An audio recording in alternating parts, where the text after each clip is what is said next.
Je voulais divorcer de ma femme infidèle, mais la femme de son amant est apparue et m'a donné 50 millions d'euros, en disant « Ne divorce pas d'elle tout de suite. Attends encore 3 mois. » Cette table est pour les vrais petits-enfants, pas pour les enfants de tricheurs, a dit ma belle-mère à ma fille de 9 ans lors de son 60e anniversaire.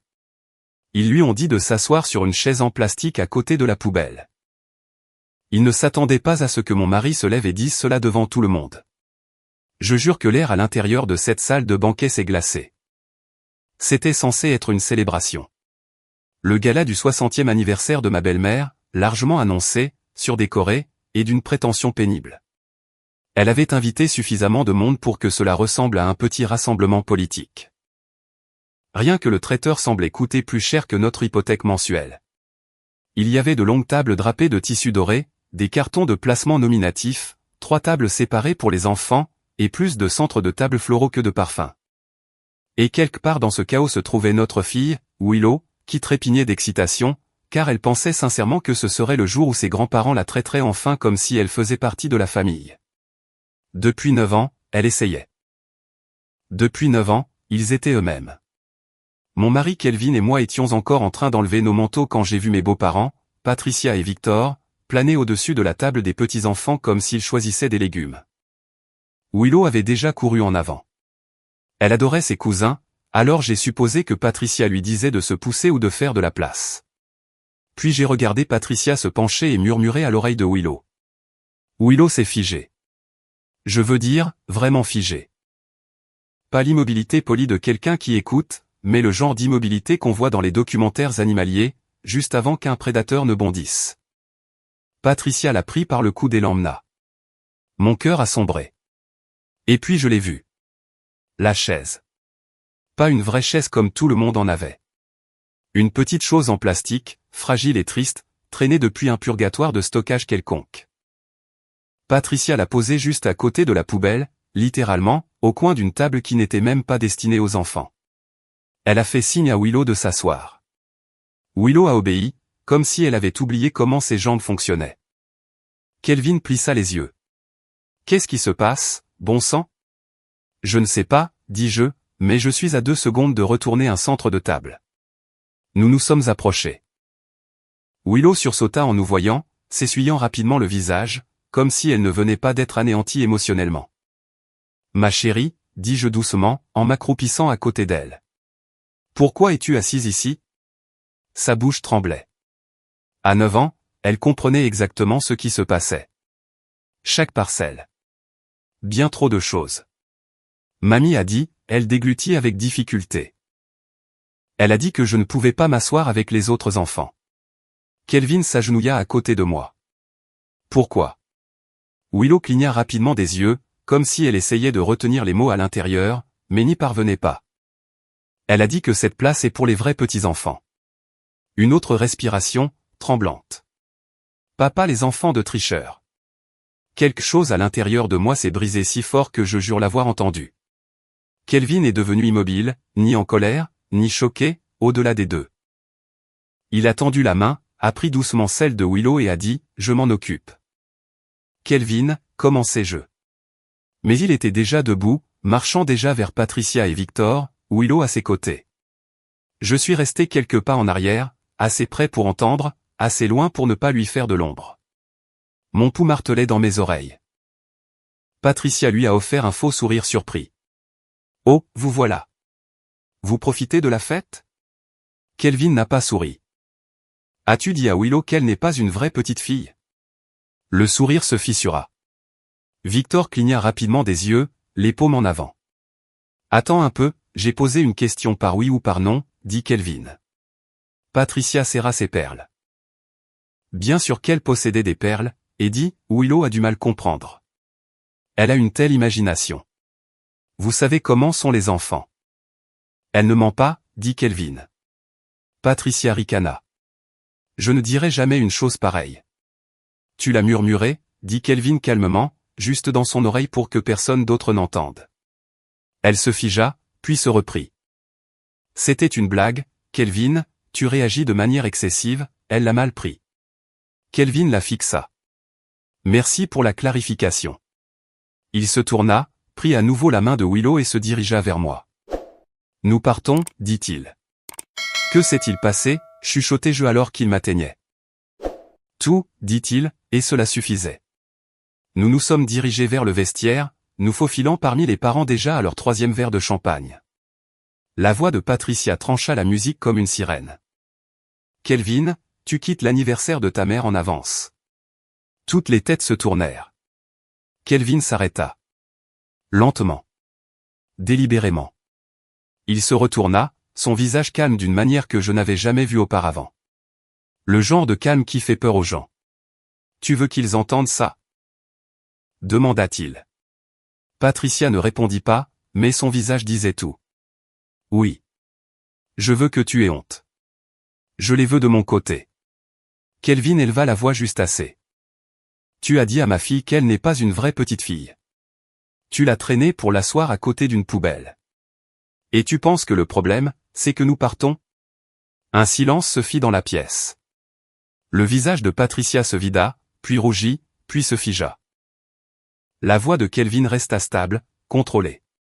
Tu viens de perdre un fils, dit-il.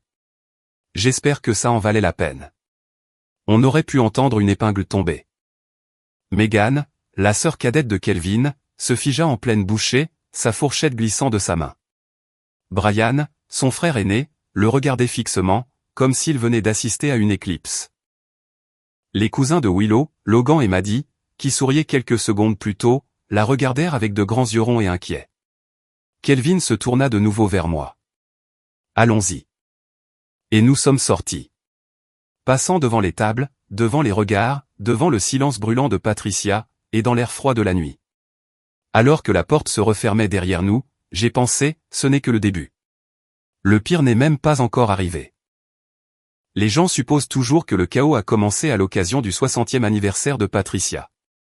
J'aimerais bien. Cette nuit-là n'était que l'allumette. L'essence coulait depuis des années. Si vous voulez comprendre comment nous en sommes arrivés là, comment ma fille de 9 ans s'est retrouvée à pleurer sur une chaise en plastique à côté d'une poubelle lors d'un événement familial, vous devez savoir ce qui s'est passé avant. En commençant par la façon dont j'ai rencontré Kelvin. Spoiler, pas de la manière que Patricia aime décrire. Il l'a sauvée des rues du théâtre, comme si j'avais jonglé pour quelques pièces. Voici la vérité. Kelvin est entré dans mon cours de théâtre pour débutants comme un homme se préparant à son propre enterrement. Nerveux. En sueur. Tenant son script comme si c'était une bombe à désamorcer. Il s'était inscrit parce qu'il était terriblement timide. Le genre de timidité où commander un café relevait de la prise de parole en public. Pendant ce temps, j'étais une actrice de théâtre professionnelle qui donnait des cours à côté, car le théâtre est spirituellement enrichissant mais financièrement comparable à la cueillette de fruits saisonnière. Il a été mon élève pendant 6 semaines. Chaque exercice le terrifiait. Chaque monologue semblait pouvoir l'achever. Mais il continuait de venir. Et il me regardait comme si j'étais la lumière du soleil. Pas de manière glauque, mais plutôt de la manière, je peux respirer un peu plus facilement quand tu parles. Nous sommes tombés amoureux rapidement. Ce n'était pas dramatique. Ce n'était pas chaotique. C'était juste. Dommage que le reste de sa famille ait pensé que c'était un crime fédéral. Vous voyez, Kelvin est l'enfant du milieu. Traduction, invisible, sauf si quelqu'un avait besoin d'un bouc émissaire. Brian, l'aîné, était félicité pour tout. Megan, la plus jeune, était choyée pour tout. Kelvin? On lui reprochait d'exister de manière incorrecte. Alors, quand il m'a ramené à la maison, moi, une actrice, Patricia a agi comme s'il avait annoncé rejoindre une secte. Oh, dit-elle lorsque Kelvin me présenta, vous êtes l'une de celles-là. J'ai ri parce que je pensais qu'elle parlait des gens de théâtre. Ce n'était pas le cas. Patricia avait une définition très spécifique de celle-là. Les femmes qui font semblant pour gagner leur vie. Les femmes qui embrassent des inconnus dans le cadre de leur travail. Les femmes auxquelles on ne peut pas faire confiance, car jouer, c'est mentir. Et elle a abordé tout cela avant même que j'aie fini ma première tasse de thé. Victor a essayé de l'avertir d'un regard, mais elle l'a ignoré. Patricia est une femme qui croit qu'il faut dire sa vérité, même quand sa vérité est à 98% absurde et à 2% un passe-temps malveillant. Kelvin, que Dieu le bénisse, a essayé de me défendre. C'est une actrice professionnelle, maman. C'est de l'art. Patricia cligna des yeux, lentement et avec jugement. De l'art, répéta-t-elle. C'est comme ça qu'on appelle ça maintenant? Victor toussa dans sa main. Une petite excuse qu'il n'a jamais eu le courage de dire à voix haute, et ce n'était que le premier jour. Quand Kelvin a obtenu son premier vrai travail dans le codage, les choses ont empiré. Il a commencé à gagner un vrai salaire, ce qui signifiait que Patricia se sentait en droit d'en avoir une part, et comme Kelvin est Kelvin, il a donné. Au début, il aidait pour de petites choses. Puis les petites choses se sont transformées en une aide mensuelle pour les factures. Patricia ne faisait même pas semblant de ne pas s'y attendre. Victor ne faisait pas semblant de s'y opposer. Il l'ignorait la plupart du temps, mais remarquait toujours, étrangement, quand il transférait de l'argent. Pendant ce temps, Patricia ne manquait jamais une occasion de sous-entendre que je le trompais. Oh, tu es dans une autre pièce? Qui est l'homme cette fois-ci? Oh, tu répètes tard? Avec lui? Oh, elle a des collègues masculins, Kelvin. Tu devrais garder un œil là-dessus. J'attendais sans cesse que Kelvin explose. Il ne l'a pas fait. Il absorbait tout comme une éponge. C'est ce que font les enfants du milieu, apparemment. Puis Willow est né. Alors que ses petits traits commençaient à se dessiner, c'était indubitable. Elle me ressemblait. Les mêmes yeux, la même petite fossette qui attendait d'apparaître. Elle était parfaite. Patricia a détesté ça. Oh, dit-elle en scrutant le bébé comme si elle tenait un sac à main contrefait. Elle ne ressemble pas du tout à Kelvin. Elle me ressemble, dis-je. La lèvre de Patricia se pinça. Eh bien, dit-elle, parfois la nature est mystérieuse. Victor bougea inconfortablement, comme s'il voulait disparaître dans le papier peint. C'était le début. Après cela, les commentaires sont devenus plus acerbes. Je dis juste, elle ne ressemble en rien à notre côté de la famille. Les traits viennent de quelque part, vous savez. Les actrices vivent des vies très libres. Kelvin lui a dit d'arrêter, d'une manière douce et désolée qui me donnait envie de crier. Mais Patricia souriait simplement, comme si elle en savait plus que nous. Quand Willow a eu 7 ans, elle a commencé à s'intéresser au théâtre. Mon cœur a explosé de fierté. Le cœur de Patricia a explosé de jugement. Oh non, dit-elle à Kelvin, juste devant Willow. Tu ne peux pas la laisser faire ça. Le théâtre n'est pas pour les gentilles filles. Willow se recroquevilla. Kelvin devint pâle. J'ai vu rouge. Nous avons quand même emmené Willow à des auditions. Elle adorait ça, et Patricia l'aimait encore moins. Ses chuchotements sont devenus plus bas et plus méchants. Ces petits commentaires que Willow ne pouvait pas toujours répéter, mais qu'elle ressentait toujours. Elle dit des choses bizarres, m'a dit Willow une fois, en se tordant les mains. Mais c'est toujours quand personne d'autre n'est là. C'est à ce moment-là que j'ai commencé à craindre que ce ne soit pas seulement moi que Patricia détestait. C'était tout ce qui me ressemblait. Et Willow? Willow est un miroir. Kelvin et moi avons essayé de l'ignorer. Nous avons essayé de maintenir la paix. Nous avons essayé de croire que ça s'améliorerait. Ça ne s'est jamais amélioré. Chaque année, la tolérance de Patricia diminuait et son audace grandissait. Les chuchotements sont devenus plus forts. Les insultes plus vives. Les excuses plus minces. Et Willow?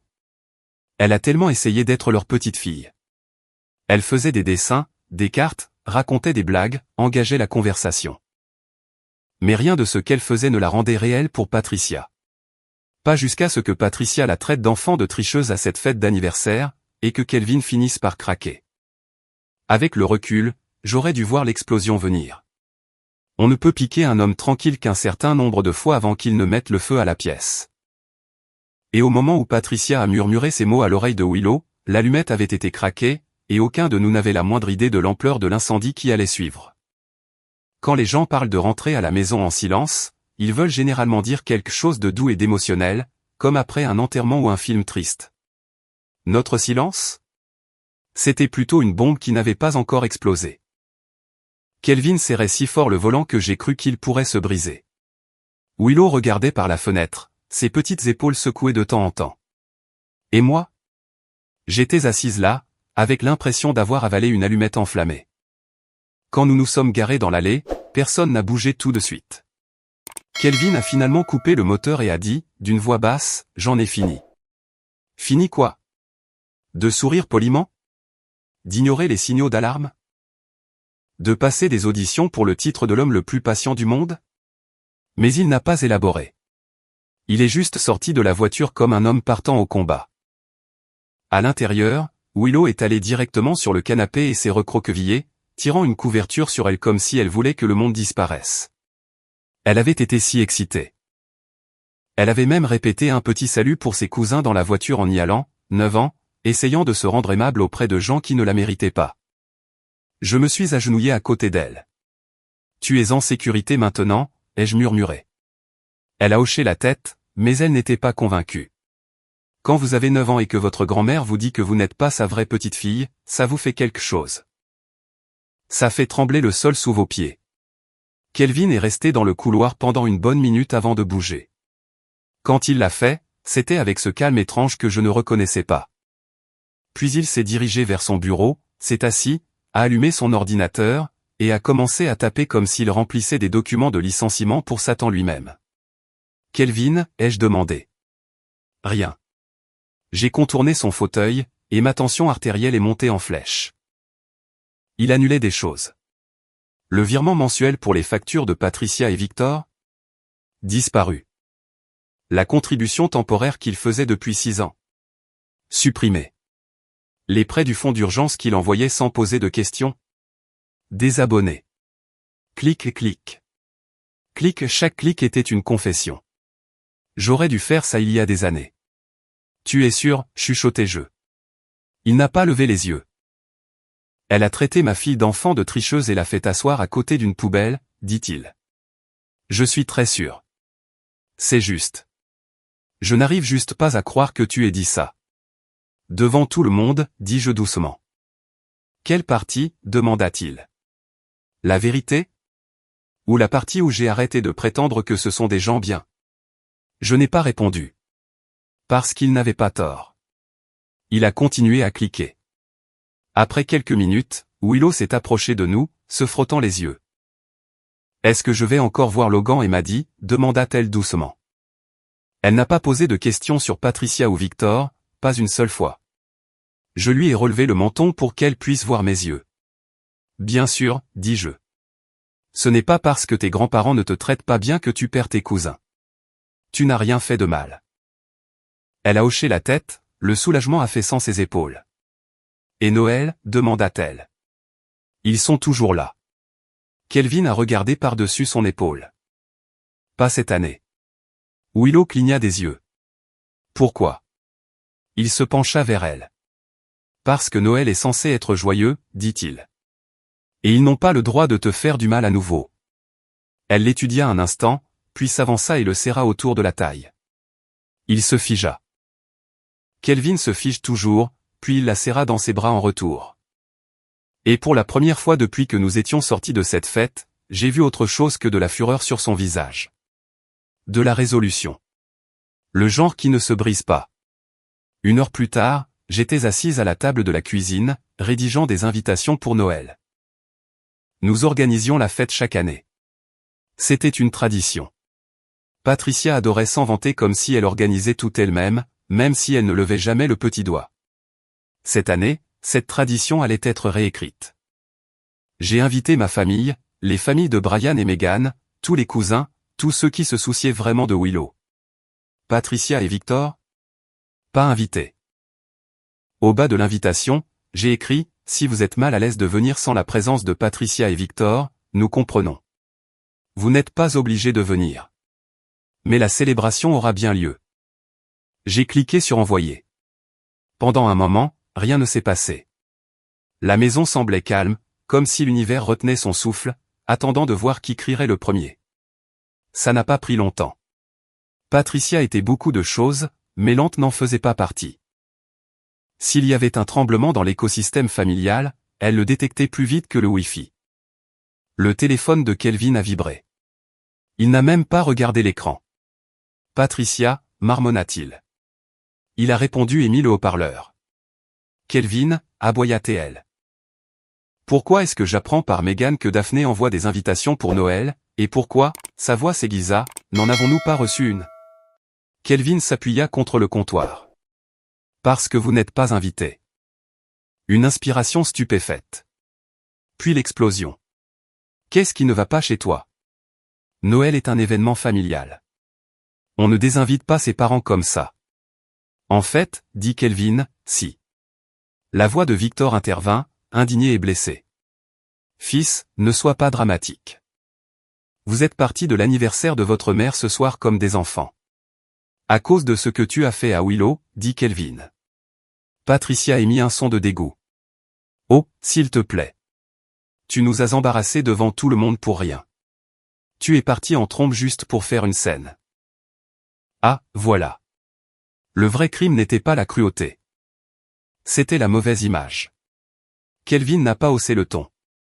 Il a laissé le silence faire le travail. Tu es plus contrarié par l'image que tu as donnée ce soir, dit-il finalement, que par le fait que je t'ai dit que je ne me considère plus comme ton fils. Patricia ricana. Oh, tu ne le pensais pas. Tu as dit ça pour te faire remarquer. Tu voulais de l'attention. Tu deviens toujours théâtral quand tu es en colère. Kelvin cligna des yeux une fois. Lentement. Je pensais chaque mot. Non, ce n'est pas vrai, insista TL. Tu étais contrarié. Tu vas te calmer. On peut oublier que tout ça s'est passé.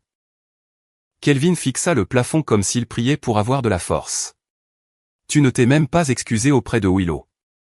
Pourquoi faire, exigea Patricia. Elle a mal compris. Tu ne peux pas nous punir pour sa confusion. La mâchoire de Kelvin se crispa. Elle s'est assise à côté d'une poubelle à cause de toi. Ce n'est pas de ça qu'il s'agit, lança Patricia. Tu m'as humilié, à mon 60e anniversaire, devant tous mes amis. Et ça, dit Kelvin, c'est exactement le problème.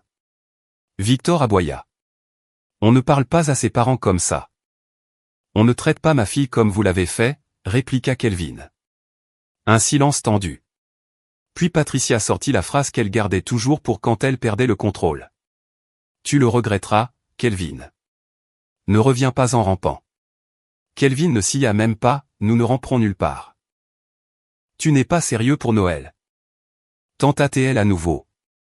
Tout le monde nous attend là-bas. Vous ne venez pas, répéta Kelvin. On verra, dit Patricia, le genre de menace qui semble polie mais qui porte des couteaux. Puis elle raccrocha. Kelvin posa le téléphone, lentement, prudemment, comme si c'était une grenade sans sa goupille. Il ne m'a pas regardé quand il a dit « Ils n'ont pas fini ». Un frisson me parcourut l'échine. Je savais qu'il avait raison. Patricia ne paniquait pas parce qu'elle avait blessé Willow. Elle paniquait parce que son petit royaume parfait, son image, son statut, sa place à la tête de chaque événement familial, était en train de lui échapper. Les gens comme elle ne partent pas en silence. Ils partent bruyamment. Ils ripostent. Ils réécrivent leur propre histoire et essaient ensuite de forcer tout le monde à y croire. La tempête n'arrivait pas. Elle avait déjà commencé.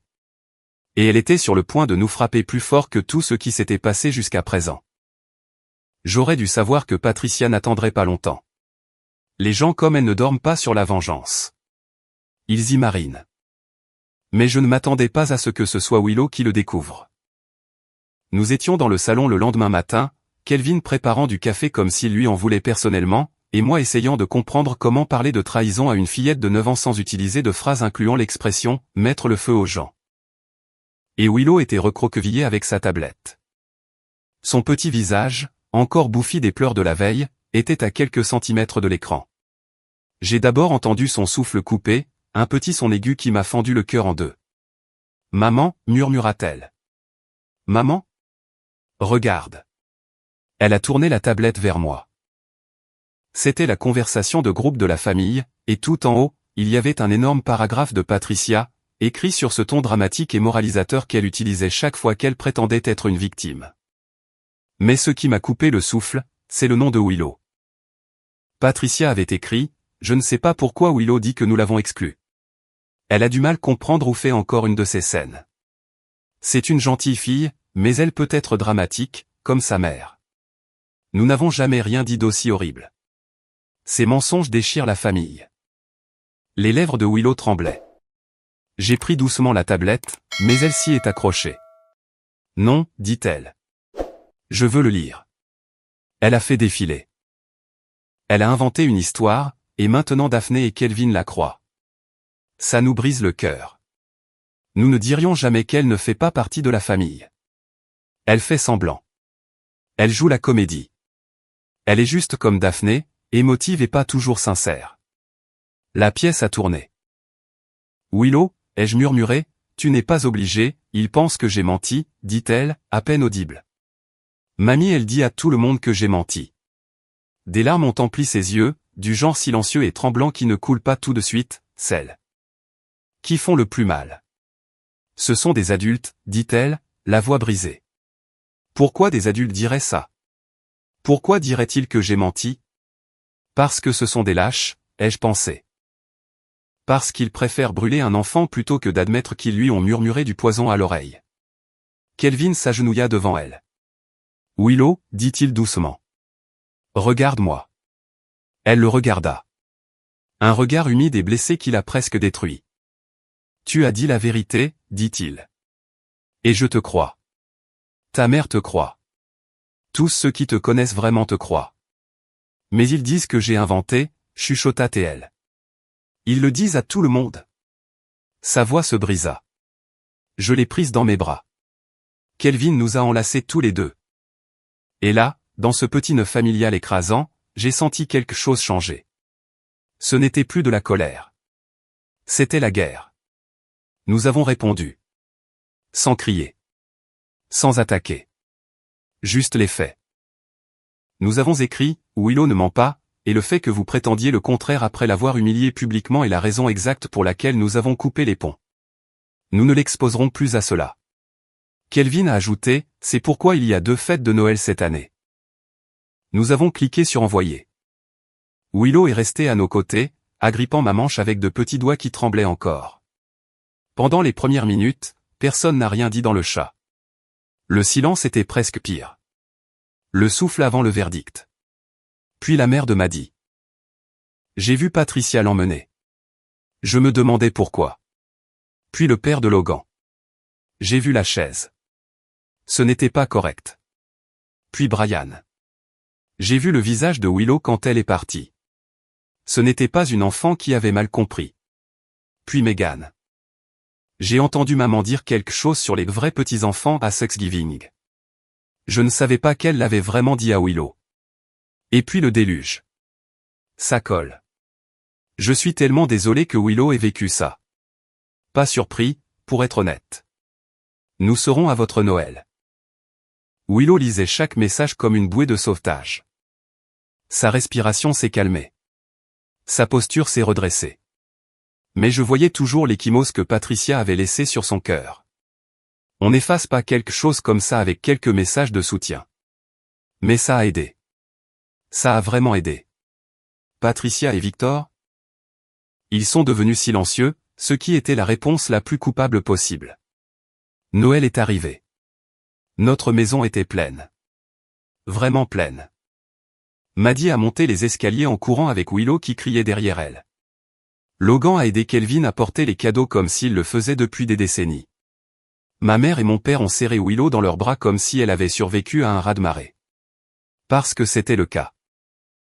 Je l'ai surprise à un moment donné, assise à la table des enfants, la vraie, pas dans un coin près d'une poubelle, et riant si fort qu'elle a reniflé. Je n'avais pas entendu ce son depuis des semaines. De l'autre côté de la ville, Patricia et Victor organisaient leur propre Noël. D'après ce que Brian nous a dit plus tard, seule une grand-tante âgée, qui ne possédait pas de smartphone et n'avait jamais rejoint le chat, s'est accidentellement rendue là-bas. Patricia avait cuisiné pour 30 personnes. Une seule est venue. Elle a dû mourir un peu à l'intérieur. Après le départ des derniers invités, Kelvin se tenait dans l'embrasure de la porte, les bras croisés. J'ai parlé à Brian et Megan aujourd'hui, dit-il.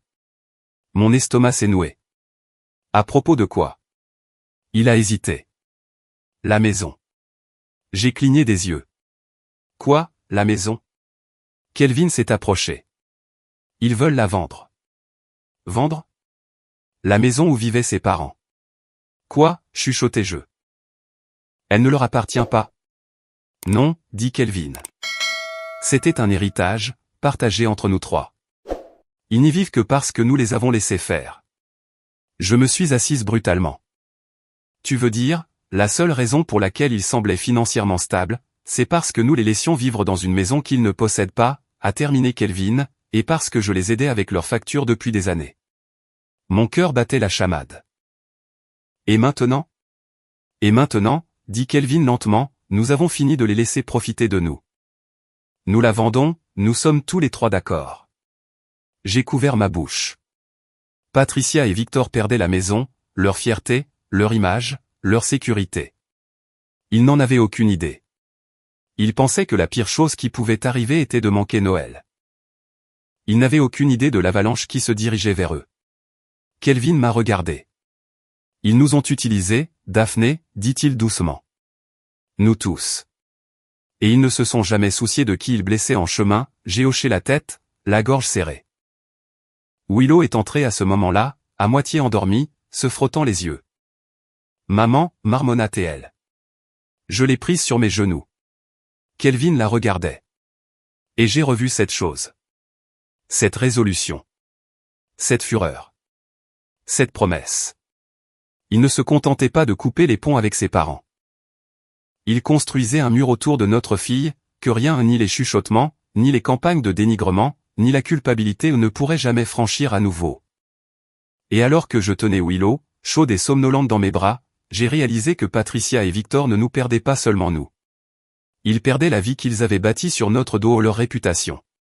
Leur famille. Leur soutien. Leur maison. Et nous? Nous étions enfin libres. 6 mois plus tard, tout est différent. La maison dans laquelle vivaient Patricia et Victor, celle où ils se pavanaient comme des rois, a disparu. Vendue. Il s'est avéré qu'elle valait 540 000 €. Et comme elle appartenait aux enfants, pas à eux, les 3 frères et sœurs sont repartis chacun avec exactement 180 000 €. Patricia et Victor? Ils sont repartis avec rien. Et voici le clou du spectacle. Kelvin n'était pas le seul à financer leur train de vie confortable. Brian a admis qu'il envoyait 250 € par mois. Megan a avoué qu'elle envoyait 200 € par mois. Kelvin, bien sûr, envoyait 350 € par mois. C'est 800 € chaque mois. 9 600 € par an pendant près d'une décennie. Près de 90 000 € au total. Pas étonnant que Patricia et Victor semblaient si à l'aise. Ils vivaient littéralement au crochet de leurs enfants. Quand les frères et sœurs ont réalisé qu'ils avaient tous été manipulés, tous culpabilisés pour payer, tous trompés, la décision a été unanime. Plus d'argent. Plus de maison. Plus d'accès. Patricia et Victor étaient semi-retraités, travaillant à temps partiel, et prévoyaient de glisser vers la vieillesse avec de l'argent qu'ils n'avaient pas gagné. Maintenant, ils sont dans une location exiguë, payant un vrai loyer pour la première fois depuis des décennies. Leur revenu combiné à temps partiel couvre à peine leurs dépenses, et leur future pension ne suffira pas non plus. Ils sont passés d'une vie assurée à joindre à peine les deux bouts. Pendant ce temps, nous allons bien. En fait, nous allons mieux que bien. Willow s'épanouit. Plus d'insultes chuchotées. Plus de sentiments d'infériorité. Juste de l'amour, des cousins, une vraie famille et la paix. Kelvin et moi avons de nouveau une relation avec le reste de la famille. Le genre qui n'est pas empoisonné par le drame de Patricia. Et Patricia et Victor? Eh bien, ils voulaient le contrôle. Ils se sont retrouvés avec rien. Alors, qu'en pensez-vous? Sommes-nous allés trop loin? Ou pas assez loin? Dites-le nous dans les commentaires, et abonnez-vous pour plus de contenu.